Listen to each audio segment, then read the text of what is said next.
Here's a very common question dealing with conic sections.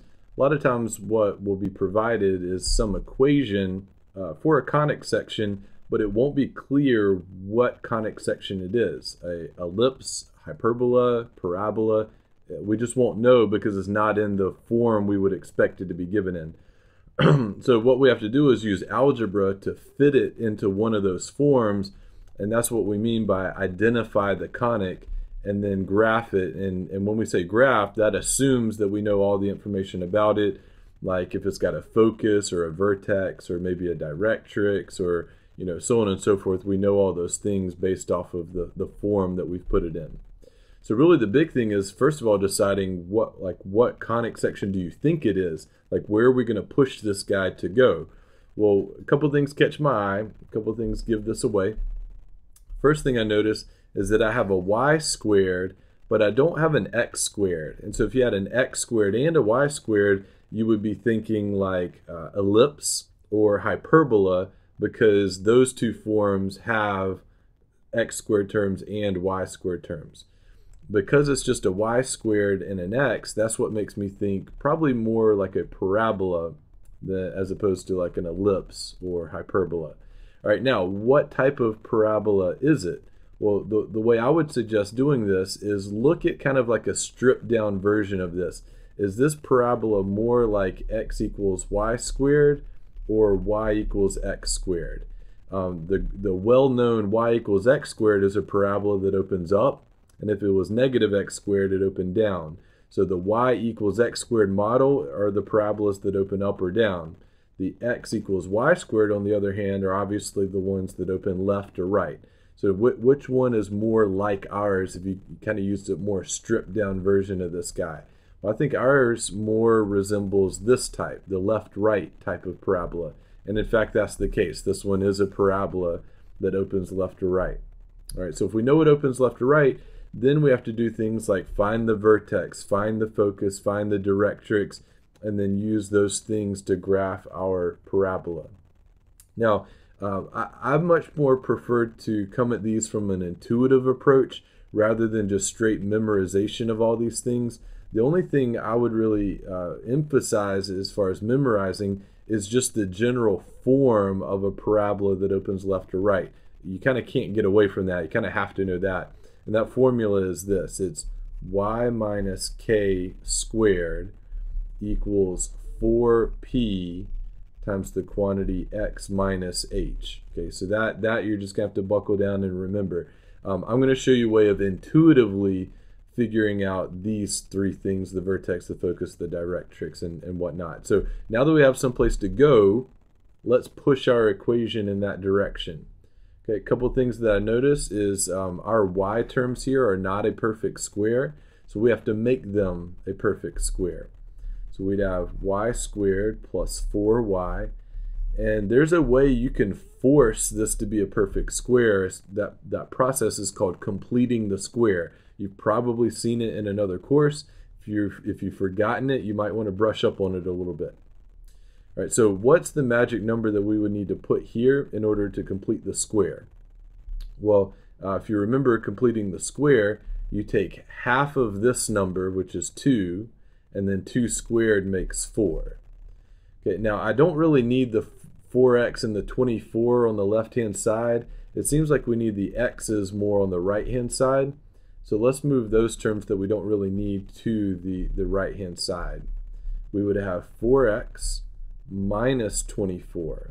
Right? Now, when you look at this term, however, though, we just arbitrarily added a 4. We can't do that. That changes the equation. So if we add a 4 to the left-hand side of the equality, let's also add a 4 to the right-hand side just to keep everything balanced. All right, now check this out. Look at the left-hand side. What does the left-hand side become? It factors. Y plus 2 times y plus 2. Hey, look at that. It's y plus 2 perfectly squared. You see, by completing the square, we fit it to this template, the form that it should be in. All right, now the right-hand side, we would get 4x minus 24 plus 4 makes minus 20. And I see we have a common factor of 4 here. So we could say y plus 2 quantity squared equals 4 times the quantity x minus 5, if you factor a 4 out. And we did a great job. This is exactly this format that it should be in. From here we can read off the vertex pretty directly. So look at this guy here. What is your vertex for this parabola? Look, I'm looking at the last line right here. I think our vertex will be at the point 5 comma negative 2, right? 5 comma negative 2. And so let's start with the graph here. We'll go out 1, 2, 3, 4, 5 units down -1 down to -2. All right, that's the vertex. And from here, it's either going to open left or right. Okay. Now, if you want to do this intuitively, what you can do is go back to your form and think, does this guy open right or left? Well, if this value is positive, it opens to the right, and if it's negative, it opens to the left. Just like if it opened up or down, it would open up if it was positive and down if it was negative.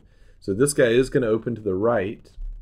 Okay, so I know it's going to look something vaguely like this, but now I need to find the focus. Well, what I know just intuitively is that the focus is p units to the right of the vertex if it's going to open to the right, and the directrix will be p units to the left of the vertex. So I think p is going to be pretty important to find next, and you even see it in the formula. If you don't like that intuitive approach, look here. H plus p comma k, and the directrix is x equals h minus p. You can use those too. So p is our next goal. What is p? Well, 4p equals 4, so p must be 1. That means that the focus is 1 unit to the right, and that means the directrix will be a vertical line 1 unit to the left. Okay, draw those. The parabola wraps around the focus, and we get a graph of the parabola here. Now, if you want to go ahead and jot down its particular information, let's do that. The vertex, as we've already said, is at 5, -2.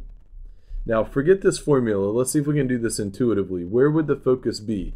Well, because it opens to the right, the focus would be 1 unit to the right of our vertex, which is going to affect the x-coordinate, not the y-coordinate. So the y-coordinate will stay the same, and instead of 5, it'll be 6, right? Because it's 1 unit to the right.